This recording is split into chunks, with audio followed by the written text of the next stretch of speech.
C'était un matin gris d'automne à Paris.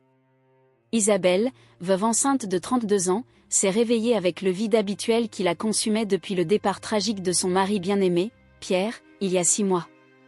Un accident de voiture lui a coûté la vie soudainement, la laissant seule face aux défis liés à l'éducation de son fils.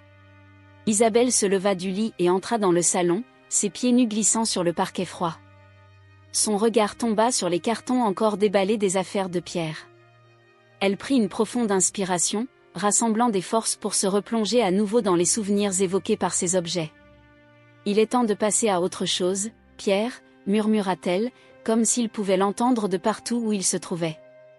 Agenouillée sur le sol, Isabelle ouvrit l'un des cartons et commença à retirer les objets un à un. Des livres, des vêtements, quelques cadres avec des photos d'eux deux souriant joyeusement. Les larmes coulaient sur ses joues alors qu'elle tenait l'un des pulls préférés de Pierre contre sa poitrine, respirant le léger parfum masculin qui imprégnait encore le tissu. Au bout de quelques heures, elle atteint le fond de la boîte et trouva un vieux cahier usé. Les sourcils froncés, Isabelle l'ouvrit. Les pages étaient remplies de l'écriture décousue de Pierre. « Qu'est-ce que c'est » marmonna-t-elle confuse. À première vue, les notes ressemblaient à de simples gribouillages dénués de sens, un fouillis de mots, de chiffres et de symboles épars. Isabelle a commencé à feuilleter les pages, essayant de trouver un motif ou un sens. « Chérie, qu'est-ce que tu regardes là ?» La voix douce de sa meilleure amie Simone résonna depuis la porte. Isabelle leva les yeux avec surprise. « Simone ? Je ne sais pas. J'ai trouvé ce vieux carnet parmi les affaires de Pierre. On dirait un tas de gribouillages fous. » Simone s'approcha et s'assit à côté d'elle sur le sol. « Laissez-moi voir. » Elle étudia attentivement les pages en penchant la tête. « Êtes-vous sûr que ce ne sont que des gribouillages ? Certaines de ces notes semblent avoir une sorte de code ou de modèle. » Isabelle pencha la tête en pinçant les lèvres. « Je ne peux rien discerner. Que pensez-vous que cela puisse être ? » « Eh bien, Pierre a toujours été un homme mystérieux à bien des égards, » Simone haussa les épaules. « Peut-être que c'est quelque chose lié à son travail ? Peut-être. » Isabelle passa ses doigts sur les pages jaunies. « Mais pourquoi devrais-je laisser quelque chose d'aussi déroutant derrière moi ? À moins que... » Ses yeux s'écarquillèrent. « Que c'était intentionnel ? Ce que tu veux dire ? » Simone la regarda, curieuse. « Regarde ici. » Isabelle se tourna vers la dernière page, où était écrit un long numéro de téléphone, mais avec des chiffres codés d'une manière étrange, presque méconnaissable. « Que penses-tu que cela signifie ? » Les deux femmes échangèrent un regard perplexe. Isabelle ressentait une sensation grandissante au creux de son ventre, comme si Pierre essayait de lui transmettre un message énigmatique venu de l'au-delà. Elle prit une profonde inspiration, regardant le cahier usé dans ses mains tremblantes. « Je suppose que je dois comprendre ce que tout cela signifie pour moi-même. » Dans les jours qui suivirent, Isabelle passa des heures à étudier méticuleusement les notes énigmatiques de Pierre dans le vieux carnet usé. Son esprit était obsédé par l'idée de percer le mystère derrière ces gribouillages apparemment dénués de sens. Elle était assise à la table de la cuisine, feuilletant les pages jaunies, la pointe de son crayon traçant des cercles et des lignes tandis que ses yeux parcouraient frénétiquement les motifs familiers de l'écriture de son défunt mari. « Il doit y avoir une sorte de code ici », murmura-t-elle en passant ses doigts sur le brouillon. Pierre n'écrirait pas ces choses sans but. Isabelle a commencé à créer des diagrammes complexes, cartographiant des répétitions de mots, des séquences numériques et des symboles inhabituels. Elle passa des nuits blanches, bien décidée à déchiffrer cette fascinante énigme que Pierre avait laissée derrière elle. « Chérie, ça va ?» La voix inquiète de Simone la sortit de sa transe un après-midi. Isabelle regarda sa meilleure amie avec des yeux injectés de sang. « Oui, je suis juste, absorbée par ces notes. Je ne peux pas m'empêcher de penser qu'elles doivent signifier quelque chose d'important. » Simone fronça les sourcils en regardant les schémas griffonnés qui recouvraient la table. « Peut-être que tu devrais faire une pause, te reposer. Tu mets trop de pression là-dessus. » Mais Isabelle secoua la tête avec détermination. « Je ne peux pas, Simone. J'ai l'impression que Pierre me dit quelque chose à travers ces pages, me suppliant de comprendre. » Ses doigts parcoururent les notes énigmatiques.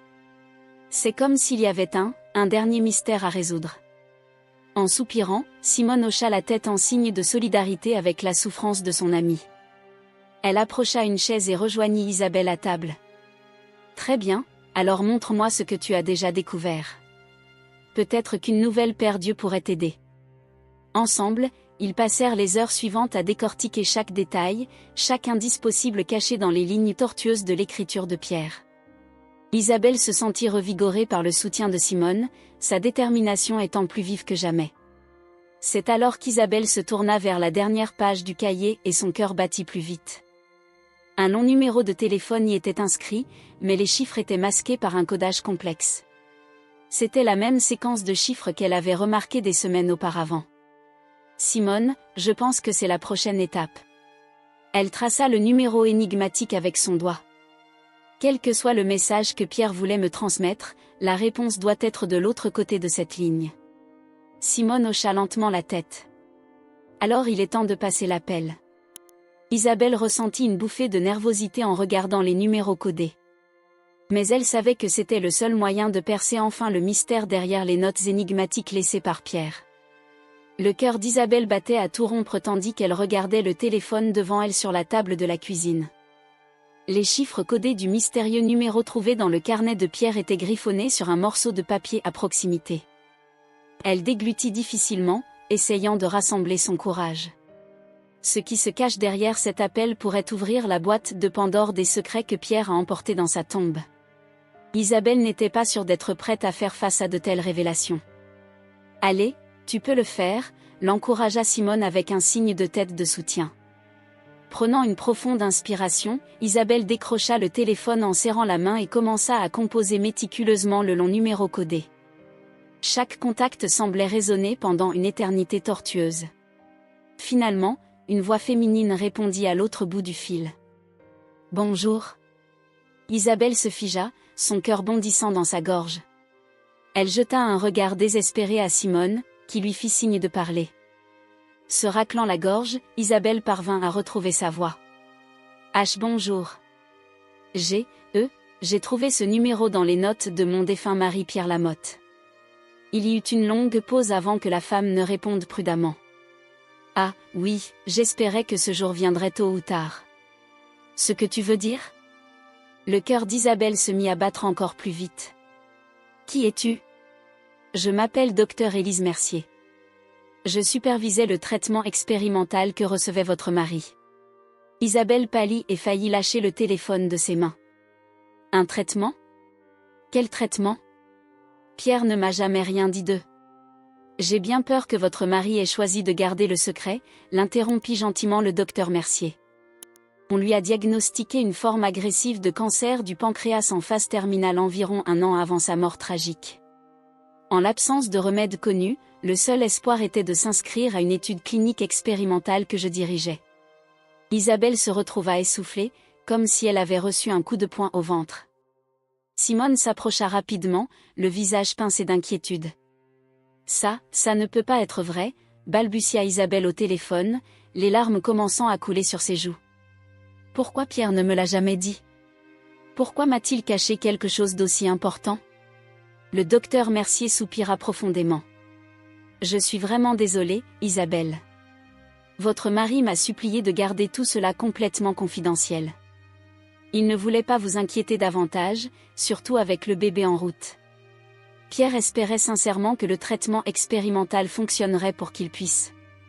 Eh bien, pour qu'il survive. » Isabelle recula, à peine capable de respirer sous le flot d'émotions qui l'envahissait. Simone la soutenait fermement, le visage déformé par une agonie empathique. « Je ne sais pas quoi dire, » haleta Isabelle, des larmes chaudes coulant. « Mon Pierre, mon pauvre Pierre. A-t-il affronté tout ça seul ? » « J'en ai bien peur, » répondit le médecin d'un ton sérieux. « Mais il l'a fait pour une noble raison, avoir la chance de rencontrer son fils. C'est ce qui l'a maintenu fort tout au long des traitements. » Isabelle laissa échapper un sanglot étouffé, serrant si fort le téléphone que ses jointures devinrent blanches. Tout avait un sens maintenant, les notes énigmatiques, l'angoisse derrière elle. Pierre avait caché une intense bataille contre la mort au cours des derniers mois de sa vie. Isabelle a eu besoin de plusieurs minutes pour se ressaisir après la révélation choquante du docteur Mercier sur le secret que cachait Pierre. Son mari, apparemment en bonne santé jusqu'à peu de temps avant son tragique accident, était en réalité confronté à une bataille silencieuse contre un cancer en phase terminale. Reniflant, elle essuya les larmes qui lui avaient brouillé la vision et reprit l'appel d'une voix tremblante. « Docteur Mercier, s'il vous plaît, dites-moi tout sur cette étude clinique à laquelle Pierre participait. J'ai besoin de comprendre. » Simone lui serra fermement la main, offrant un soutien silencieux tandis que le médecin répondait solennellement. « Comme je l'ai mentionné, votre mari a reçu un diagnostic de cancer du pancréas rare et extrêmement agressif environ 1 an avant son décès. Les médecins ne lui ont donné que quelques mois à vivre. » Le docteur Mercier fit une pause, laissant pénétrer la gravité de cette phrase. Pierre n'a pas accepté ce sombre pronostic. Lorsque je l'ai approché pour participer à un essai clinique expérimental qu'il dirigeait, il a saisi cette étincelle d'espoir à 2 mains. Il était désespéré de s'inscrire. Isabelle déglutit difficilement, essayant d'assimiler l'idée que Pierre risquait la peine de mort alors qu'elle ne s'en doutait même pas. Comment a-t-il réussi à si bien cacher sa souffrance ? Les traitements impliquaient une thérapie révolutionnaire basée sur les cellules souches ainsi qu'une forte dose de chimiothérapie et d'autres médicaments expérimentaux, a poursuivi le médecin. Les chances de succès étaient minces, moins de 15%. Mais pour Pierre, toutes les chances valaient mieux que rien. Alors c'est pour ça qu'il a commencé ses notes énigmatiques ? Isabelle jeta un coup d'œil au cahier usé posé sur la table. Est-ce qu'il s'agissait de dossiers secrets de traitement ? Exactement, confirma le docteur Mercier. Comme nous en avions convenu, Pierre a tenu un journal détaillé suivant un code que moi seul comprenais. Il était primordial de garder le protocole de l'étude strictement confidentiel. Isabelle ferma les yeux, se remémorant tous les moments des derniers mois précédant l'accident où Pierre semblait distant, accablé par le stress. Elle avait supposé que c'était le travail ou la perspective de devenir père qui le dérangeait, mais maintenant tout cela prenait terriblement plus de sens. Pierre ne m'a jamais dit exactement pourquoi il avait choisi de garder le secret, dit-elle doucement. Savez-vous ? Le docteur Mercier hésita avant de répondre. D'après ses quelques commentaires lors de nos séances, j'ai eu l'impression que votre mari ne voulait pas ajouter plus d'anxiété à votre grossesse. Il cherchait désespérément à réaliser son rêve de devenir père. Un sanglot s'échappa des lèvres d'Isabelle alors qu'elle se souvenait d'un commentaire désinvolte de Pierre il y a des mois sur son impatience de tenir leur fils dans ses bras. Sur la façon dont il ferait n'importe quoi pour être là. Il aurait vraiment fait n'importe quoi, n'est-ce pas ? Les mots sortirent étouffés alors qu'Isabelle se tournait vers Simone, qui lui serra la main avec une compréhension silencieuse. Le docteur Mercier s'éclaircit la gorge avec émotion à l'autre bout du fil. Pierre était un homme bon et aimant qui voulait juste avoir la chance de vivre ses rêves. Mon seul regret est que nous n'ayons pas pu prolonger ce miracle. Isabelle sanglotait, essayant désespérément de sécher ses larmes incessantes. Tout cela représentait un torrent écrasant d'informations à traiter. Son défunt mari avait mené une bataille herculéenne en secret, motivé par son désir de rencontrer son fils tant attendu. Lorsqu'Isabelle a raccroché au téléphone avec le docteur Mercier, elle a eu l'impression d'avoir été heurtée par un train. Son esprit tournait en essayant de traiter les détails choquants qui avaient été révélés sur les derniers mois secrets de la vie de Pierre. Elle regarda sa meilleure amie Simone, assise en silence avec une expression de profonde tristesse. « Simone, je n'arrive pas à y croire. Est-ce que mon Pierre, mon mari bien-aimé, luttait contre un cancer en phase terminale pendant tout ce temps ?» Les larmes coulaient librement sur ses joues. Simone secoua lentement la tête, les yeux larmoyants. Il est presque impossible d'imaginer qu'il a traversé tout cela seul, sans le partager avec vous. Tendant la main, elle serra fermement la main d'Isabelle. Cela a dû être une épreuve atroce pour lui. Isabelle renifla en essuyant ses larmes avec son autre main. Mais pourquoi, Simone ? Pourquoi m'a-t-il caché une chose aussi terrible ? Je méritais de le savoir. Le médecin a expliqué, ma chérie, répondit Simone à voix basse. Pierre voulait évidemment t'épargner d'autres soucis pendant ta grossesse. Il voulait juste que tu sois heureuse. Hochant lentement la tête, Isabelle posa sa main sur son ventre gonflé, les yeux baissés. C'était vrai, Pierre a toujours été l'homme le plus attentionné, voulant avant tout assurer votre bonheur et votre bien-être. Il a dû tellement souffrir, murmura-t-elle, la voix brisée. Devoir affronter tous ces horribles traitements, seule, sans pouvoir me le dire. Isabelle leva les yeux vers Simone avec des larmes. Et j'étais tellement aveugle, tellement absorbée par mes propres pensées sur la grossesse que je n'avais pas réalisé le fardeau qu'il portait. Simone secoua la tête avec insistance. Ne parle pas comme ça, Isa. Pierre a visiblement fait ce choix délibérément pour te protéger, toi et le bébé. Sachant comment il était, je doute qu'il veuille que tu te sentes coupable. Mais je n'y peux rien. Isabelle sanglotait en enfouissant son visage dans ses mains. Son esprit vagabondait, se souvenant de tous les petits indices qu'elle avait ignorés ces derniers mois, le stress de Pierre, ses silences lointains, les cernes sous ses yeux alors qu'elle aurait juré qu'il ne dormait pas bien. Comment avait-elle pu être si aveugle? Soudain, un détail particulièrement troublant lui revint des propos du docteur Mercier. Isabelle releva la tête, les yeux écarquillés. Simone, le médecin a mentionné que les chances de succès du traitement expérimental n'étaient que de 15%. Simone hocha sombrement la tête. Oui, j'ai entendu ça. Terrible chance. Alors. La voix d'Isabelle trembla. Pierre savait donc au fond de lui qu'il ne survivrait probablement pas. Mais il a quand même décidé d'essayer, juste pour avoir la petite chance de pouvoir rencontrer notre fils. Elle sanglotait, la poitrine serrée d'angoisse. Tout cela, cette lutte secrète, était un pari désespéré contre la mort. Simone enveloppa Isabelle dans une étreinte serrée alors qu'elle fondit en larmes vives. Chut, je sais, murmura-t-elle, ses propres larmes coulant. Pierre était un homme incroyable qui t'aimait plus que tout. Et je pense que cet amour est ce qui l'a poussé à se battre jusqu'au bout, même contre les pires obstacles. Isabelle a pleuré jusqu'à ce qu'elle n'ait plus de force, toutes les émotions refoulées des 6 derniers mois finissant par déborder. C'était un mélange de profonde tristesse, de culpabilité écrasante et d'admiration indescriptible pour le sacrifice silencieux de son mari.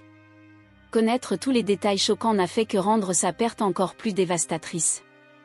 Dans les jours qui ont suivi la révélation dévastatrice sur le combat secret de Pierre contre un cancer en phase terminale, Isabelle a été plongée dans un tourbillon d'émotions contradictoires. Une partie d'elle brûlait de colère parce qu'il avait caché quelque chose d'aussi crucial. Comment pouvait-il porter seul ce fardeau? Mais une autre facette d'elle débordait d'amour indescriptible pour son défunt mari. Pierre était prêt à endurer des traitements atroces et des douleurs indescriptibles, tous motivés par son fervent désir de rencontrer son fils. Il n'a jamais renoncé à se battre pour cette étincelle d'espoir, aussi mince soit-elle. Isabelle se retrouvait constamment à tenir le vieux cahier usé de Pierre, à relire ses notes énigmatiques les yeux larmoyants. Les mots codés et les gribouillages insouciants étaient devenus une fenêtre sur les derniers jours angoissants de sa vie. « Mon pauvre Pierre », murmura-t-elle en traçant les lignes de son écriture avec des doigts tremblants. « Tu as vécu l'enfer ces derniers mois, et je n'ai jamais rien entendu. » Dans un moment particulièrement sombre, Isabelle a été consumée par une immense vague de culpabilité. En tant qu'épouse dévouée, elle aurait dû voir les signes, aurait dû être là pour le soutenir dans ses heures les plus sombres. « Simone, j'étais une épouse épouvantable », se plaignait-elle à sa meilleure amie lors d'une visite. Comment ai-je pu être aussi aveugle et égoïste? Pierre avait besoin de moi et je l'ai laissé tomber. Simone secoua fermement la tête. Non, ne dis pas ça, Isabelle. Pierre voulait visiblement te protéger de tout ça. Tu n'aurais pas pu le deviner. Mais j'aurais dû me douter que quelque chose n'allait vraiment pas, s'exclama Isabelle avec angoisse. Il souffrait tellement, et j'étais là, mais je n'ai pas pu le voir mener cette bataille pour sa vie. Étendant ses mains sur la table, Simone enroula les siennes autour d'elle dans un geste réconfortant. Tu ne peux pas te blâmer comme ça, ma chérie. Pierre ne voulait pas que tu le saches. C'est un choix qu'il a fait délibérément de vivre ces derniers mois en paix, sans fardeau supplémentaire en plus de ceux déjà horribles. Isabelle inspira profondément, essayant de laisser ses paroles amicales pénétrer son tourment intérieur. C'était vrai, Pierre avait une force intérieure indéniable. D'une manière ou d'une autre, il a décidé de traverser ce tourment seul afin de protéger Isabelle et son enfant à naître. Elle n'aurait rien pu faire différemment. Pourtant, son cœur se brisa lorsqu'elle revisita les notes désespérées de Pierre dans son carnet. À un moment donné, les enregistrements semblaient perdre leur cohérence, les mots devenant plus confus et chaotiques. Isabelle imaginait très bien Pierre, affaibli par le cancer et les effets secondaires dévastateurs des traitements, essayant toujours de maintenir ses notes avec la même détermination inébranlable. Mais certaines des dernières pages contenaient des mots plus optimistes: amélioration, progrès, force. Isabelle réalise que son mari commence enfin à avoir un réel espoir dans les traitements audacieux auxquels il est confronté. Tragiquement, l'accident mortel l'a rattrapé au moment où la lumière apparaissait au bout du tunnel. « Oh, Pierre !» s'écria Isabelle en retraçant ses dernières entrées avec révérence. « Tu es passé si près de réaliser ton rêve. Si seulement nous avions plus de temps. » Mais le temps était compté pour le pauvre Pierre, malgré son combat herculéen contre la mort. Avec des larmes chaudes coulant sur ses joues, Isabelle a fait la promesse silencieuse d'honorer ce courage, en élevant son fils avec tout l'amour et la force dont Pierre avait fait preuve dans ses derniers jours. Au cours des mois suivants, alors que le ventre d'Isabelle grossissait et que la date d'accouchement de son fils approchait, elle retrouva un étrange sentiment de paix intérieure malgré la douleur brûlante de la perte de Pierre. Voir les notes détaillées dans son carnet usé, les enregistrements de sa lutte silencieuse contre la mort, avaient en quelque sorte atténué une partie de l'énorme culpabilité qu'elle ressentait. Isabelle comprend désormais que Pierre a fait le choix délibéré d'affronter seul ses traitements pour se protéger, elle et sa grossesse, d'un stress supplémentaire. C'était presque comme s'il lui transmettait un dernier message à travers ces pages jaunies, un message d'amour inconditionnel, de force et de sacrifice. « Tu vois, petite », murmura Isabelle en caressant son ventre gonflé en relisant les dernières notes optimistes de Pierre. « Ton papa n'a jamais abandonné. Il s'est battu avec tout ce qu'il avait jusqu'à son dernier souffle pour avoir la chance de te rencontrer. » Les larmes brillaient dans ses yeux, mais cette fois elles n'étaient pas d'une tristesse angoissée, mais d'une sorte de révérence solennelle. Comme dernier cadeau, Pierre lui avait partagé la profondeur de son amour pour eux deux, à tel point qu'il avait affronté la mort face à face dans sa quête inlassable du plus long. Simone, c'est presque une bénédiction que Pierre ait laissé ce carnet derrière lui, a avoué Isabelle lors d'une des innombrables visites de son ami. C'est comme s'il voulait que je comprenne pourquoi il a tout caché. Simone hocha la tête avec un sourire triste. C'est un rare aperçu des dernières pensées et luttes de votre mari. Comme vous l'avez dit, c'est presque un cadeau qu'il vous a laissé pour aller de l'avant. Exactement. Isabelle passa tendrement ses doigts sur les pages usées. Une partie de moi aurait aimé qu'il me fasse confiance et me laisse l'aider à porter ce terrible fardeau. Mais une autre partie comprend que, comme toujours, Pierre voulait juste me protéger de la douleur. Simone lui serra la main avec compréhension. Son amour pour toi était sans limite, Isa. Tu as maintenant l'opportunité de lui rendre cet amour en élevant ce bébé de tout ton cœur. Un profond soupir s'échappa des lèvres d'Isabelle alors qu'elle caressait à nouveau son ventre proéminent. Vous avez raison. Ce fils n'est pas seulement une bénédiction, mais un dernier cadeau que Pierre m'a laissé, une partie vivante de lui-même dont il faut prendre soin et aimer. Les jours suivants, alors qu'elle entame les dernières semaines de sa grossesse, Isabelle se consacre à transformer sa petite maison en un nid douillet pour accueillir son nouveau bébé. Elle a soigneusement réorganisé les affaires de Pierre, plaçant avec amour ses livres et objets préférés sur les étagères de la chambre d'enfant en construction. C'était sa façon de garder son souvenir vivant et présent pour l'enfant. Car malgré la tristesse de l'absence physique de Pierre, Isabelle avait le réconfort de savoir qu'une partie vitale de lui existerait à jamais dans le miracle qu'elle a mis au monde. À chaque contraction des dernières semaines, elle se rappelait les paroles d'espoir vacillant enregistrées dans les dernières notes de Pierre. Et lorsqu'elle tint enfin son fils nouveau-né dans ses bras, avec les mêmes yeux marrons rêveurs que son père, Isabelle comprit que Pietro avait atteint son objectif ultime. « Bonjour, mon amour », murmura-t-elle au bébé endormi, les yeux larmoyants de joie. « C'est le cadeau le plus précieux que ton père aurait pu nous laisser. Tu es la raison pour laquelle il n'a jamais abandonné le combat. »